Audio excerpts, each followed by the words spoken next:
राजा विक्रमादित्य और दैत्य वर्गासुर की रहस्यमयी कहानी का अध्याय 2।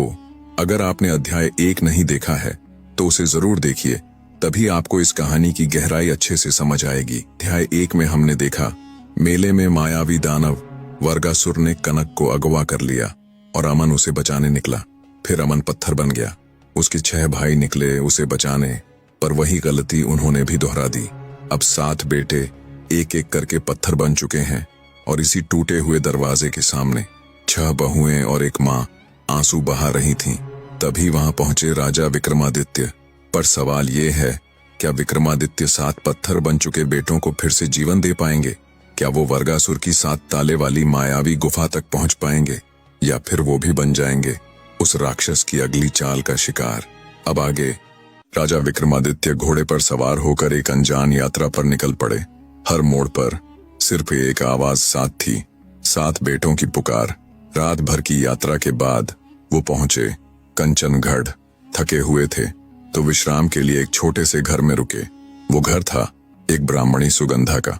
उसके पति अब इस दुनिया में नहीं थे।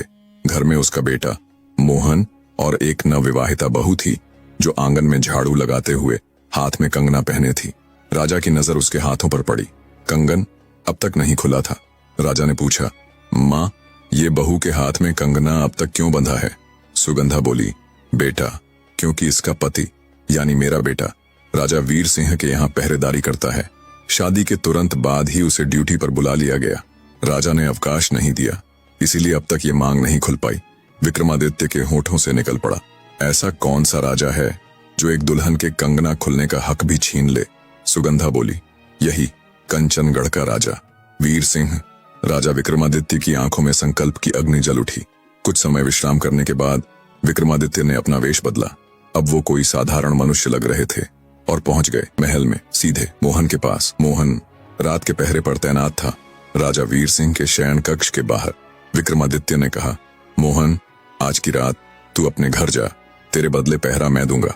जब तक तुझे कोई विशेष संकेत न मिले तू लौटना मत। मोहन थोड़ी देर हिचकिचाया, फिर विश्वास से सिर हिलाकर घर चला गया।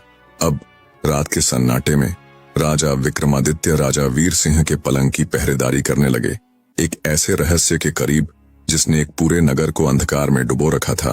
कंचनगढ़ की रातें एक अजीब रहस्य छुपाए थीं। हर रात 12 बजे राजा वीर सिंह अपने पलंग से उठते और नगर के बाहर एक सुनसान जंगल की ओर निकल जाते। वहां चांदी की एक मढ़ी थी, काले पत्थरों से बनी, रहस्यमय, डरावनी। उसी रात राजा विक्रमादित्य साधारण वेश में छिपकर राजा वीर सिंह का पीछा कर रहे थे। वो देख रहे थे कैसे वीर सिंह चुपचाप उस चांदी की मढ़ी में दाखिल हुए। वहां एक तेल से भरी कढ़ाई रखी थी और उसके पास बैठा था मौत का इंतजार। वीर सिंह ने अपने कपड़े उतारे और खुद को उस उबलती तेल की कढ़ाई में डाल दिया। राजा विक्रमादित्य स्तब्ध रह गए, लेकिन उन्होंने अपनी सांसें थाम लीं। कुछ ही क्षण बाद कढ़ाई से एक चांदी प्रकट हुई, एक चमकदार दिव्य स्त्री जो नरक और स्वर्ण का संतुलन थी। उसने एक आसान बिछाया और उसी से राजा वीर सिंह का जला हुआ कंकाल निकाला, उसे एक केले के पत्ते पर रख दिया। फिर उस कढ़ाई का तेल स्वयं पी गई। फिर उसने एक पुराने औरतों के बक्से से बुंदेली भाषा के कुछ मंत्र निकाले, उन्हें कंकाल पर छिड़का और राजा वीर सिंह फिर से जीवित हो उठे। राजा ने उस चांदी के चरणों में झुककर प्रणाम किया। उसने उन्हें अपने आसान की ओर इशारा किया, अब झाड़ना शुरू करो। राजा वीर सिंह ने उस आसान को झाड़ना शुरू किया और उसमें से हर बार निकलता 1.25 मन सोना। हर रात यही सिलसिला, हर रात एक मृत्यु, हर रात एक पुनर्जन्म, हर रात 1.25 मन सोना। वो सोना सुबह होते ही वो अपनी प्रजा में बांट देते थे। राजा विक्रमादित्य ने यह सब देखा और उनका हृदय कांप उठा। नहीं, एक राजा रोज रोज मरता है केवल अपनी प्रजा को सुख देने के लिए। यह बलिदान अब और नहीं। उन्होंने उसी क्षण संकल्प ले लिया, मैं इस राजा को इस पीड़ा से मुक्त करूंगा, चाहे जैसे भी हो। राजा वीर सिंह 1.25 मन सोना लेकर महल लौटे। पीछे पीछे चुपचाप चल रहे थे राजा विक्रमादित्य, लेकिन वे महल में पहले ही पहुंच गए और फिर से पहरेदारी के स्थान पर तैनात हो गए। सुबह राजा वीर सिंह ने वही सोना लेकर अपने याचकों में बांट दिया।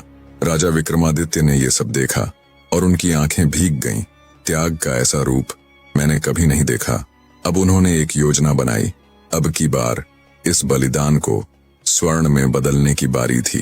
लेकिन बिना रक्त, बिना ज्वाला, बिना मौत के राजा वीर सिंह की आंखें गहरी नींद में थीं, क्योंकि उनके सिरहाने राजा विक्रमादित्य ने अपने 2 अचूक मंत्रों का प्रयोग कर दिया था, जिससे उनकी नींद टूटी ही नहीं।